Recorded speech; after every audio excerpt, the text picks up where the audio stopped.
Y ojo, hoy tenemos que explicar bien lo que está pasando en los mercados porque nuestro principal indicador, el IBEX 35, que abría con abultadas caídas, sigue aumentando esas caídas. En este momento se deja un 1,52%, 13.896 puntos para nuestro principal indicador, que no solo despide los 14.000 puntos, sino que ha despedido también los 13.900. Las principales compañías que suben hasta ahora son Repsol con un 1,17%, por supuesto acompañado por una subida al precio del petróleo, Redeia Corporación con un 0,45% y Naturgy con un 0,23% arriba. Lo que más se ve ahora son las caídas, las más abultadas. Amadeus con un 3,66%, Banco Santander con un 3,13% e IAG con un 2,16%. Caídas que se imponen en los mercados, nos dicen, merced al incremento de las tensiones entre Israel e Irán. Pero vamos a buscar la opinión autorizada, en este caso, del asesor de Luna y Sevilla Asesores, que es José María Luna. ¿Cómo estás, José María?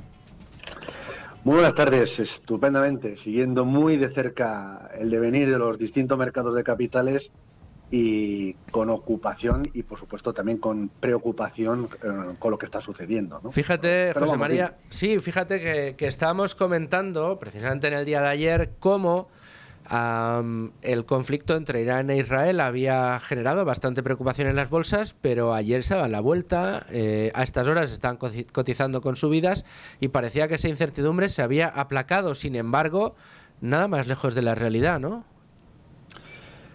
Es que en estos momentos yo creo que el mercado está conviviendo con dos situaciones. Una, la realidad, que es el miedo a que el conflicto se alargue algo más de tiempo de lo que inicialmente se preveía, en ese medirse de las fuerzas entre Irán e Israel, pero es un medirse de las fuerzas que está costando vidas humanas, no cabe la menor duda, pero una de las monedas de cambio, además, sobre todo, que está utilizando más Irán, es el precio del petróleo, que está suponiendo un incremento del mismo. Eso dificulta, esa realidad dificultaría cualquier acción a corto plazo por parte de los grandes bancos centrales para bajar tipos de interés. Lo hemos visto en el caso del Banco de Japón, cómo ha decidido no mover tipos de interés por ahora, aunque ellos están en otra situación muy diferente a lo que ocurre en la zona euro o lo que ocurre en el caso de Estados Unidos, pero el temor a un recrudecimiento de las tensiones en Oriente Medio puede provocar, lo que ya está ocurriendo, incremento en el precio del crudo, y el precio del petróleo sí tiene un efecto sobre la cesta de la compra, sobre la inflación y evidentemente también sobre los tipos de interés. Y no olvidemos que los mercados de capitales se sustentan fundamentalmente, aparte de la confianza, se sustentan sobre los valores de crecimiento y también sobre los tipos de interés. Si los tipos de interés, en lugar de, como muchos preveemos, que puedan continuar bajando, no lo hace e incluso pudieran hablarse de ciertos repuntes en los tipos de interés en el supuesto caso de que hubiera presiones inflacionistas donde ahora mismo no las hay, obviamente eso sí pone nervioso a los inversores y evidentemente pues es donde está el miedo que vivíamos hace el viernes pasado, que vivimos hoy, y luego hay otra parte que la otra fuerza es la rumorología.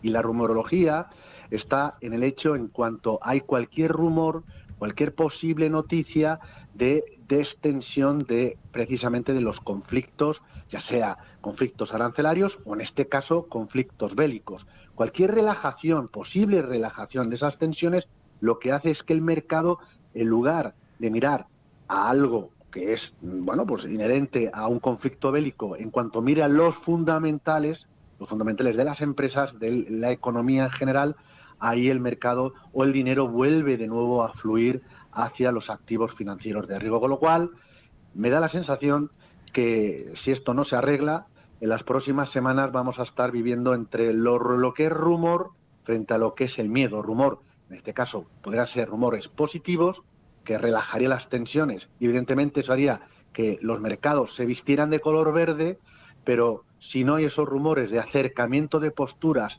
de posibles acuerdos, de posibles paz, ya sea a nivel arancelario o a nivel, ya digo, de conflictos bélicos, en cuanto se impone el miedo, evidentemente después de la recuperación que ha tenido las bolsas, pues a estos niveles es bastante lógico que haya caídas como las que estamos viviendo en el día de hoy. Estamos muy preocupados y ocupados, como decías tú también al principio, con uno de los valores más preocupantes, el del precio del petróleo. ¿Crees qué puede pasar si sigue escalando? Depende cuánto tiempo, cuánto ascienda el precio del crudo y cuánto tiempo se mantenga en ese nivel, ¿de acuerdo? Esto va a ser muy importante. De hecho, no al principio, evidentemente, no afecta de la misma manera a todos los valores. Imagínense ustedes, o imagínate en tu caso, una compañía aérea, ¿de acuerdo? Que tiene que estar los directores de operaciones y, por supuesto, el director financiero, pues haciendo números de cuál es el combustible al precio futuro del combustible que tiene que estar negociando para que tenga stocks suficientes para que los aviones sigan volando de cara estacionalmente a una de las épocas del año donde más vuela la gente, ¿de acuerdo? Es decir, ahí el impacto suele ser más negativo, una escalada en el precio del crudo y si encima es una escalada cada vez de forma más vertical. En otras compañías el efecto es importante, pero quizás mucho menor. Pero claro, aquí, y eso sí que nos afecta a todos los bolsillos, es que la posibilidad de encontrarnos con un Euribor más bajo, que evidentemente el que está con posibilidades de comprarse una casa o comprarse un vehículo, es decir, financiar, o una empresa que tiene que financiarse, la posibilidad de ver los tipos más bajos, el hecho de que el precio del petróleo continuara subiendo, pues despeja en cierta manera esa posibilidad, puede encarecer los costes de financiación y eso sí hace daño no solo a la economía financiera, sino también a la economía real. Veremos hasta dónde puede llegar el precio del crudo, ¿de acuerdo? Es verdad que ha iniciado, y esto es algo más, quizás más preocupante, porque más allá del conflicto bélico, el precio del crudo empieza a reiniciar un posible ciclo alcista en el precio. ¿Por qué?